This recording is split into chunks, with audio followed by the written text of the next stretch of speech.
अस्सलाम वालेकुम everyone, welcome back to magic kitchen. आज मैं आपके साथ शेयर करूंगी एक बहुत ही जबरदस्त सी रेसिपी, माश की दाल की रेसिपी। आज हम बनाएंगे माश की दाल कढ़ाई, जो इतनी मजेदार बनती है कि आप लोग इसको एक दफा बनाएंगे तो इसके फैन हो जाएंगे। आप लोग जो दाल नहीं खाता वो भी दाल खाने लग जाएगा। ये इतनी मजेदार बनती है कि आप लोग बाजार की या ढाबे की दाल फ्राई भी भूल जाएंगे। इसको मेरे कहने पे आप लोग एक दफा जरूर ट्राई कीजिएगा। रेसिपी स्टार्ट करते हैं, लेकिन आप लोग उससे पहले मेरे चैनल को सब्सक्राइब कर लें ताकि आइंदा वाली रेसिपी की नोटिफिकेशन आप लोगों को मिलती रहे। माश की दाल कढ़ाई के लिए सबसे पहले मैंने इसके अंदर ऑयल ले लिया। ऑयल इसके अंदर ज्यादा जाता है तो मैंने 1 कप भर के ले लिया है। और इसके अंदर मैं शामिल करूंगी लहसुन अदरक का पेस्ट। 2 खाने की चम्मच लहसुन अदरक का पेस्ट शामिल करूंगी यहाँ पे सबसे पहले फ्रेश। और इस लहसुन अदरक के पेस्ट को हमें अच्छी तरह से इस ऑयल में भूनना है।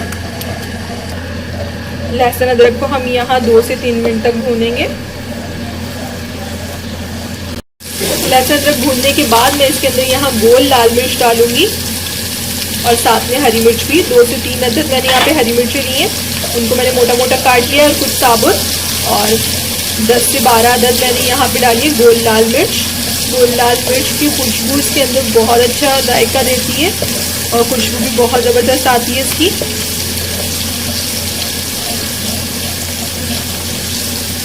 इसको भी इसके साथ हम थोड़ा सा फ्राई करेंगे। और साथ ही साथ में इसमें अदरक डालूंगी, बारीक कटा हुआ अदरक। इन तीनों चीज़ों को हम लहसुन अदरक के साथ थोड़ा सा फ्राई करेंगे। और अब हम इसके अंदर शामिल करेंगे टोमेटो प्यूरी। यहाँ पे मैंने 3 दरमियाने साइज के टमाटर लेके उसकी प्यूरी तैयार कर ली थी। अब इसे हमें यहाँ पे इसके साथ अच्छे से भूनना है कि इसका पानी खुश्क हो जाए, क्योंकि टमाटर में इसका पानी होता है काफ़ी। तो हम इसको काफ़ी हद तक यहाँ पे खुश्क कर लेंगे पहले। अच्छी तरह से आपको भूनना है टमाटर प्यूरी डाल के।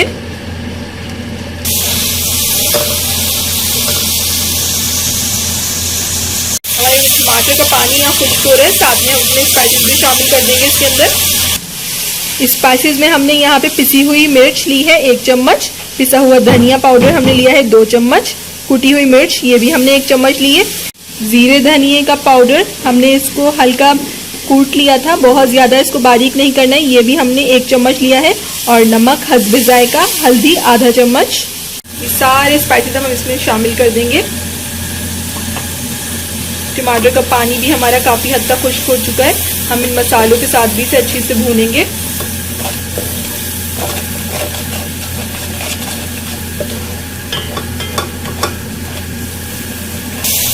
मसालों को आपको अच्छी तरह से भून लेना है ताकि मसालों की कोई अलग से इसके अंदर स्मेल ना रहे।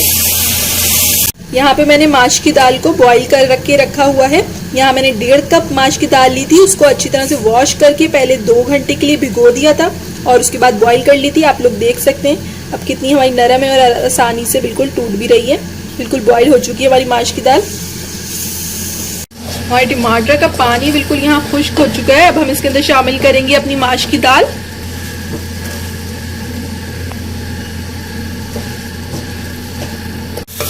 मसाले के साथ हम इस माश की दाल को अच्छी तरह से भूनेंगे ताकि हमारे मसाले का सारा टेस्ट और खुशबू हमारी दाल के अंदर शामिल हो जाए।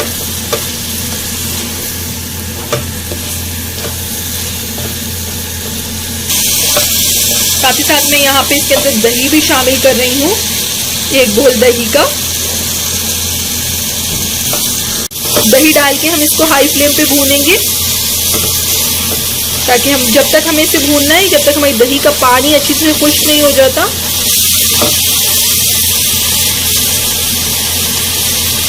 बहुत लजीज इसकी खुशबू आना शुरू हो गई है। हमारे सारे मसाले इसके अंदर जा चुके हैं तो उसकी खुशबू इसकी लज्जत को और खुशबू को बहुत बढ़ा रही है। अच्छा, साथ में यहाँ पे मैं नींबू का रस भी शामिल करूँगी जो इसके मज़े को दोबारा कर देगा। यहाँ पे मैं इसमें 1 नींबू का रस शामिल कर रही हूँ।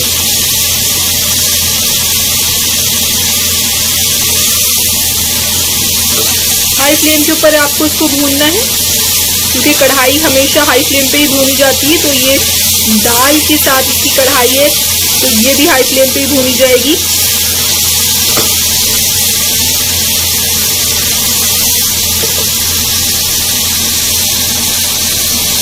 जब तक ये भुन रही है आप जल्दी से जाके मेरे चैनल को सब्सक्राइब कर लें और बेल का आइकन दबाना मत भूलिएगा, ताकि आइंदा आने वाली भी लजीज खानों की रेसिपीज आप लोगों को मिलती रहें। भूनते के साथ साथ ही मैं इसके अंदर हरा धनिया भी शामिल कर रही हूँ, ताकि उसकी खुशबू भी इसके अंदर शामिल हो जाए। थोड़ा सा मैं अभी डाल रही हूँ और थोड़ा इसका हरा धनिया मैं इसको तैयार करने के बाद शामिल करूँगी।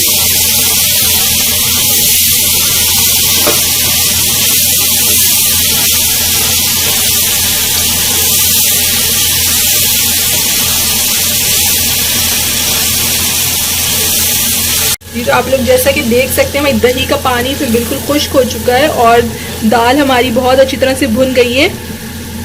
मैं यहाँ पे इसका फ्लेम बंद कर दूंगी बिल्कुल, और इसको अब हम करते हैं जल्दी से डिश आउट। माशाल्लाह देखें कितनी खूबसूरत लग रही है इसकी शक्ल भी, और खुशबू तो इसकी बहुत ही मज़ेदार आ रही है।